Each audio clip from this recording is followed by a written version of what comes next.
Se você respira e vive no planeta Terra, você sabe quem foi esse homem. Ou ao menos você já viu uma foto que seja de uma das suas obras. Não é à toa que ele é o autor do quadro mais famoso do mundo, a Mona Lisa, e também é considerado um dos maiores, se não o maior artista de todos os tempos. Apesar da grandiosidade da figura de Da Vinci, pouco é falado sobre quem ele realmente foi. Quem era o Leonardo, homem e humano por detrás das obras? Para muitos, ele é quase um semideus das artes, mas como qualquer outra pessoa, Leonardo da Vinci teve uma vida cheia de questões e dilemas que eu lhes apresento agora. Seja bem-vindo ao canal. Eu sou o Boco, o sétimo filho. Número 1. Família humilde e muito instável. Quando falamos do gênio da Vinci, pouco escutamos ou quase nada nos é passado sobre a sua vida em família. Quando vemos um ícone histórico como ele, é natural imaginarmos que pessoas assim geralmente vêm de famílias estruturadas e com certas condições financeiras. Afinal, Da Vinci transpirava arte, entendia de matemática, arquitetura, botânica, anatomia, ciências, engenharia. Certamente alguém assim foi instruído desde criança, certo? Errado. Da Vinci nasceu em 1452 e era filho de Caterina, uma camponesa que aos 16 anos engravidou de um homem casado, que na época já tinha os seus 46. Ao todo, Leonardo teve 17 irmãos, sendo 12 por parte de pai e 5 por parte de mãe. Como era um filho bastardo em uma família grande, ele precisou trabalhar desde muito cedo para ajudar a garantir o seu próprio sustento. Na época, ele pintava obras para grandes fazendeiros e, por conta do trabalho precoce e da origem humilde, nunca foi educado formalmente. Ou seja, Da Vinci dominava diversas áreas do conhecimento e sempre fez isso de maneira autodidata. Incrível, não é? Número 2. Herege, mas nem tanto. Se você viu algum dos filmes da série O Código da Vinci de Dan Brown, então você já está bastante familiarizado com as diversas teorias da conspiração que existem sobre as obras desse artista. Acontece que nem tudo é meramente teoria.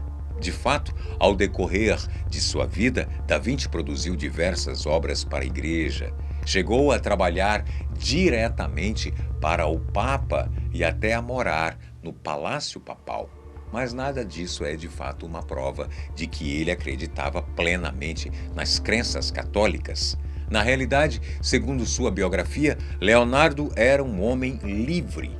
Tinha um comportamento contrário à modéstia exigida pela igreja e provavelmente não aguentava a pressão dos textos sagrados.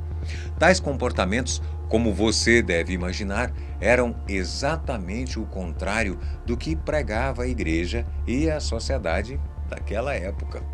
Como era apaixonado em criar charadas, códigos e mensagens subliminares, de fato algumas de suas obras foram mais tarde consideradas hereges.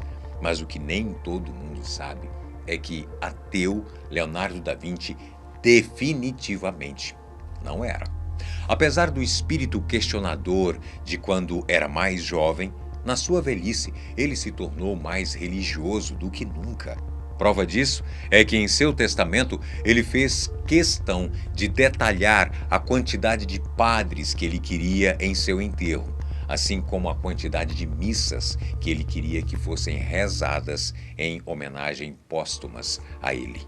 Para isso, ele pagou em vida todos os custos desse elaborado velório, ou seja, nenhum ateu ou agnóstico teria gastado e se preocupado tanto com esse assunto. Número 3. Procrastinador. A procrastinação é algo que te aflige, te faz se sentir incompetente e irresponsável. Bom, se sim, você pode ir no vídeo aqui do canal que ensina uma técnica bem bacana para parar de procrastinar.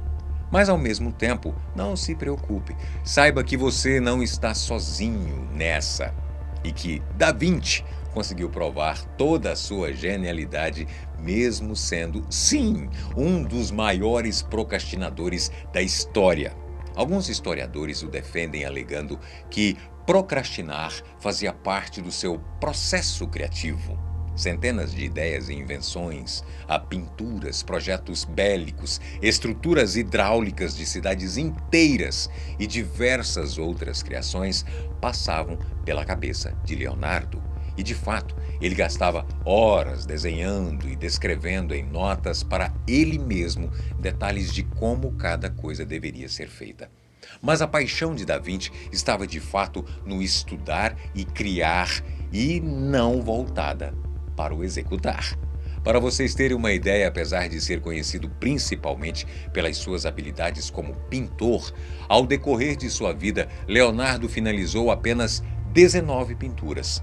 A icônica obra da Última Ceia, por exemplo, levou 3 anos para ser finalizada, enquanto Mona Lisa teria sido pintada ao decorrer dos últimos 14 anos de vida do artista. Alguns ainda alegam que ela nunca foi finalizada. Enquanto vivo, todos sabiam da sua fama de procrastinador, e a realidade é que a maioria das obras que lhe eram encomendadas nunca saíram do papel. Número 4. Sexualidade e vida pessoal. Falar sobre a sexualidade de Da Vinci sempre foi algo encarado como um tabu. Eu lhe explico por quê. Da Vinci foi reconhecido em vida como um dos grandes artistas da sua época. Ele era admirado, trabalhava para as mais nobres famílias, para a igreja e, no geral, sob encomenda, a grande maioria das suas obras, pelo menos as suas telas, tinham uma temática religiosa. Por esse motivo, Da Vinci sempre foi absolutamente discreto sobre a sua vida pessoal. Inclusive, se dependesse dele, poucos saberíamos sobre os seus amores e sexualidade.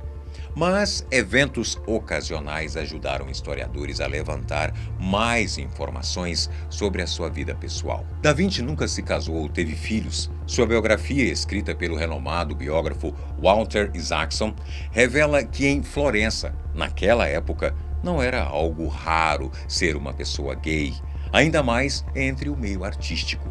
A expressão Florenzer, por exemplo, se tornou uma gíria alemã da época e fazia referência a relações homoafetivas. Ainda assim, existia uma pressão sombria na cidade exercida pela igreja, que, na tentativa de controlar as pessoas, pedia que os cidadãos de Florença denunciassem às autoridades caso avistassem alguma possível relação homoafetiva. Acontece que, enquanto essa lei existiu, Da Vinci chegou a ser uma das maiores vítimas desse cenário. Em 1476, ele chegou a ser preso aos 23 anos, acusado de cometer sodomia com um aprendiz de ourives de 17 anos. Da Vinci não chegou a ficar preso, pagou fiança e foi liberado, mas desde então evitou qualquer exposição pública sobre sua vida pessoal e sexualidade. Número 5. Vegetariano militante. Outro fato pouquíssimo comentado sobre a vida desse gênio são as suas convicções ideológicas. Até porque Da Vinci, que sempre trabalhou para famílias absolutistas ou para a igreja, não tinha o costume de se posicionar politicamente e ideologicamente por uma questão de conveniência, obviamente. Afinal, todos nós temos nossas convicções.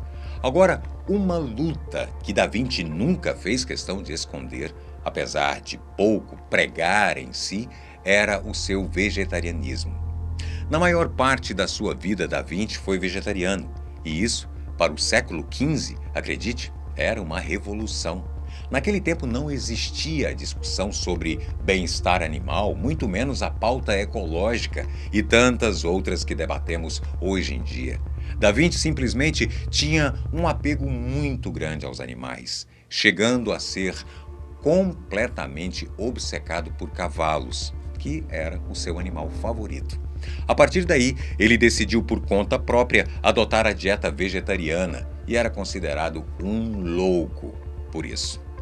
Por fim, o que podemos concluir é que Da Vinci foi sim um grande gênio e sua vida pessoal apenas nos reforça o quanto esse homem de fato viveu à frente da sua época. É exatamente por isso que ele é tão importante para a história. Você é o que temos de mais importante por aqui, viu? Por isso, é preciso lembrar que é muito importante que você se inscreva, curta o vídeo, deixe o seu comentário se puder, mas saiba que isso dá uma força enorme para a gente, tá bom? Para que a gente possa continuar produzindo conteúdo para vocês. Um abraço, até a próxima.